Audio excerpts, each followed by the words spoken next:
Alright, this video is me finishing off my summary and notes of Luke with Luke 22 through 24. I actually have a lot written down for Luke 22, so it's going to take a bit, but let's get started. Luke 22. This chapter is started by Judas coming to an agreement with the religious leaders to betray Jesus and to sell him out to them for some silver. Jesus sends two of his disciples, Peter and John, out to go and prepare the Passover meal. They are to follow a man with a pitcher of water and say their teacher, Jesus, asks where the guest room is to prepare the Passover meal for him and the disciples there. Jesus and his apostles sit down at the table, and he tells them how he has been wanting to have this meal, as once his suffering starts, he will not be able to eat like this again till after his sacrifice. As lambs were used to sacrifice during the Passover, and Jesus will be sacrificing himself as the lamb on the cross, and he's saying he won't be able to eat like this again till after his suffering and sacrifice is completed. After this, we see Jesus pass out bread and wine and explain the act of communion to his apostles. We shall drink the blood as wine and the bread as his body, in remembrance of his sacrifice on the cross and the blood he shed to save us. This represents the new covenant between us and God, of how Jesus' blood is a sacrifice for us that saves us all. The apostles begin to argue over whom will betray him, and that turns into an argument of who the greatest of them is. Jesus tells them that to be the greatest among them and the highest of them in heaven, they must be the lowest of them and serve the others and act as a servant, as even the Son of Man came not to be served, but to serve. Jesus then leaves to the Mount of Olives and tells his disciples to pray and watch out.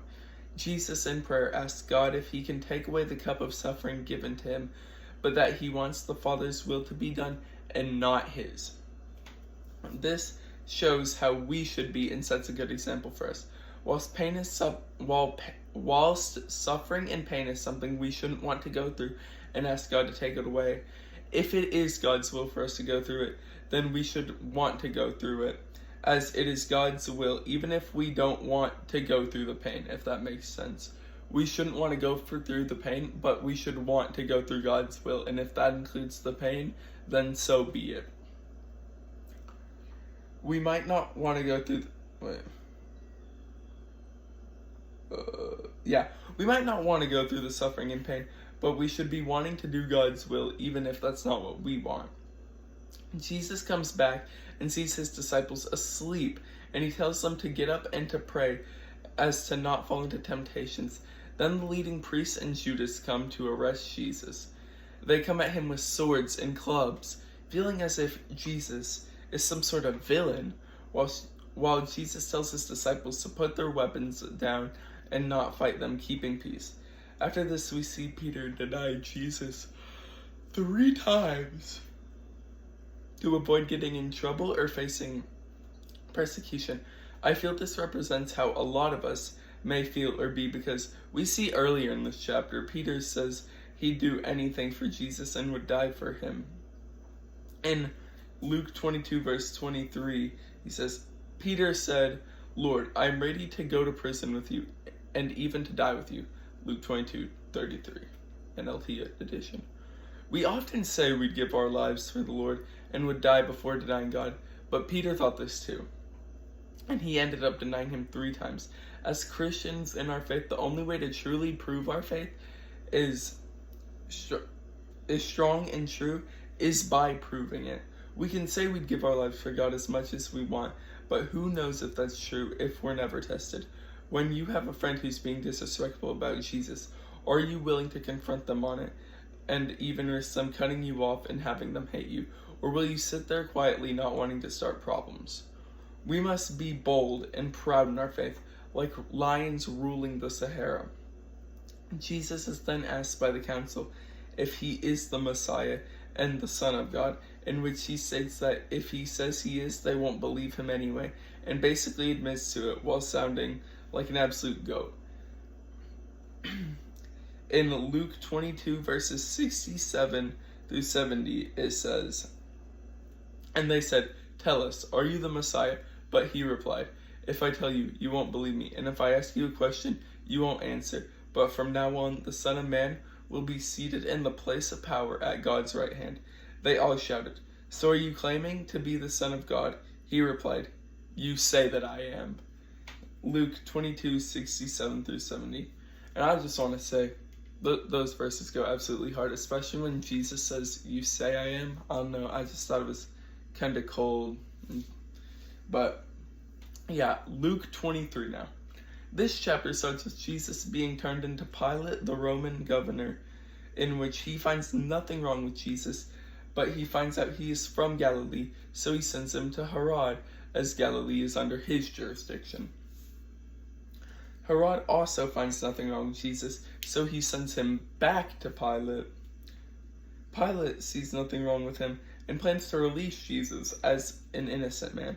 But when he tries to do this, the crowd riots and fights for the death of Jesus and wants Barabbas to be freed.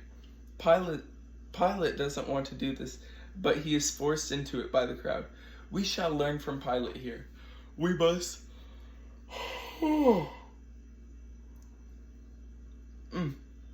We shall learn from Pilate here. We must defend what we know to be right, and defend Jesus even when everyone is against him or us. We see Pilate fall into the pressure of the crowd, whilst we shall stay strong when we are challenged. Jesus is hung beside two other men. One kind of scoffs at Jesus and mocks him, whilst the other asks for forgiveness and to be remembered in his kingdom. Luke 23:43, NLT edition. And Jesus replied, "I assure you, today you will be with me in paradise." Luke 23:43. Multiple soldiers and people feel guilt and wrong after Jesus' death, as they knew and since he died in his innocence when he did nothing wrong. And then the final chapter of Luke, Luke 24. The women get up very early in the morning to go visit Jesus' tomb, in which they see Jesus is no longer there. When they are there, they run into angels instead, who tell them of how Jesus has rose and is alive. Also how Jesus said this would happen, reminding them.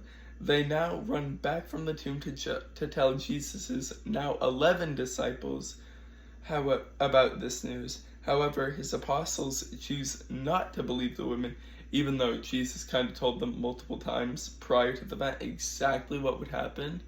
So the apostles are kind of being dumb here, because Jesus had told them many times that he would resurrect after 3 days, and they still don't believe them. Like, come on, guys. Where was I? Jesus is cloaked when talking to some random women on the street and asks them what's going on, in which they inform him on what had happened to Jesus. Jesus ridicules them as they don't believe what was written and is prophesied is happening. Jesus goes back to his apostles and talks to them before Jesus ascends back into heaven with the Father. And that is the chapter of Luke. I will be continuing the series with the chapter of John next. And that concludes this chapter. Yeah.